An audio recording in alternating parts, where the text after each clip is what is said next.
Mutual funds આ શબ્દ આપણે બધાએ કેટલી વાર સાંભળ્યો છે ખરું ને? પણ શું આપણે એને ખરેખર બરાબર સમજીએ છીએ?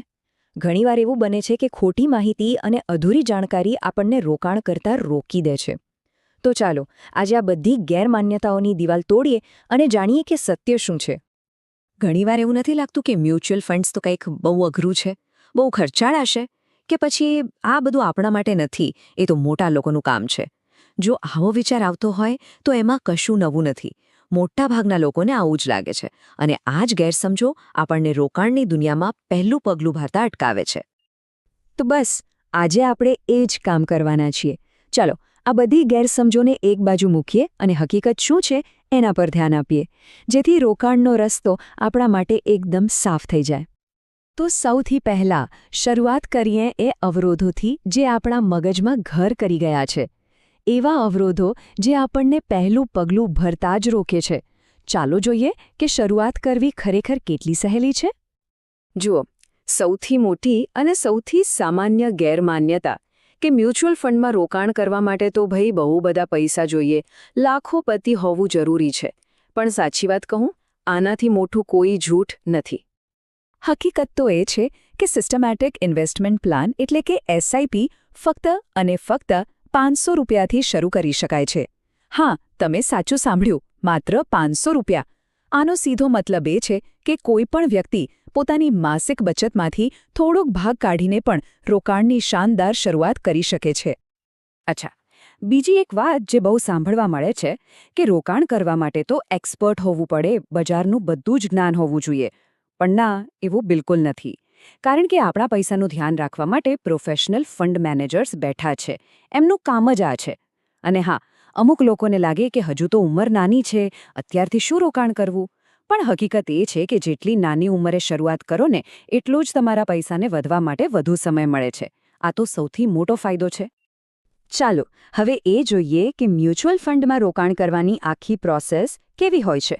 ઘણીવાર લોકોને લાગે છે કે આમાં બહુ માથાકૂટ હશે, પણ ખરેખર એવું છે? ચાલો જોઈએ. લોકોને સૌથી મોટો ડર કાગળિયાનો હોય છે.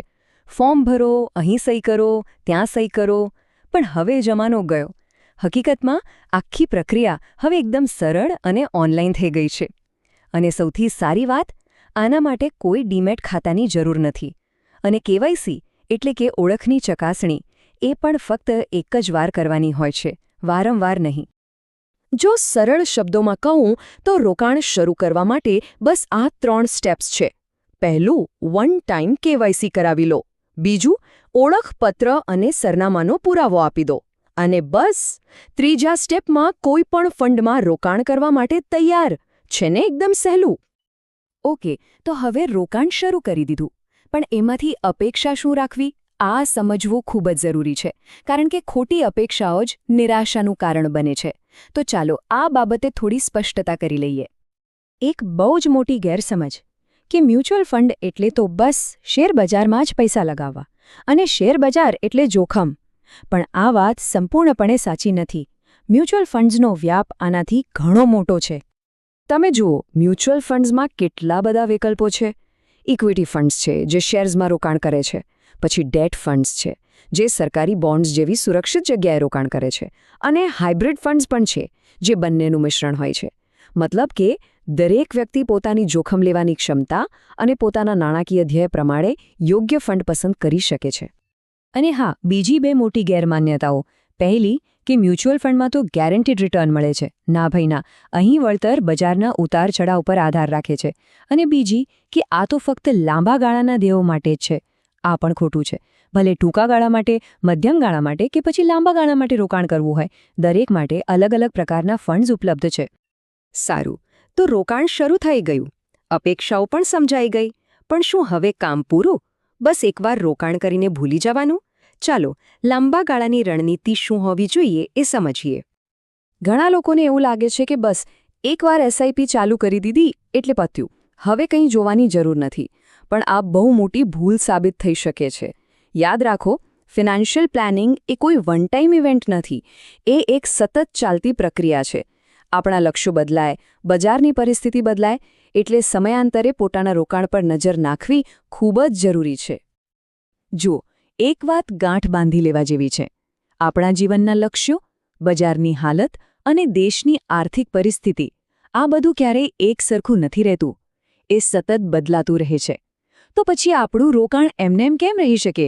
એટલે જ આપણે સાચા રસ્તા પર છીએ કે નહીં એ પાક્કું કરવા માટે નિયમિતપણે પોતાના પોર્ટફોલિયોની સમીક્ષા કરવી જ પડે. આ જ સફળ રોકાણની ચાવી છે.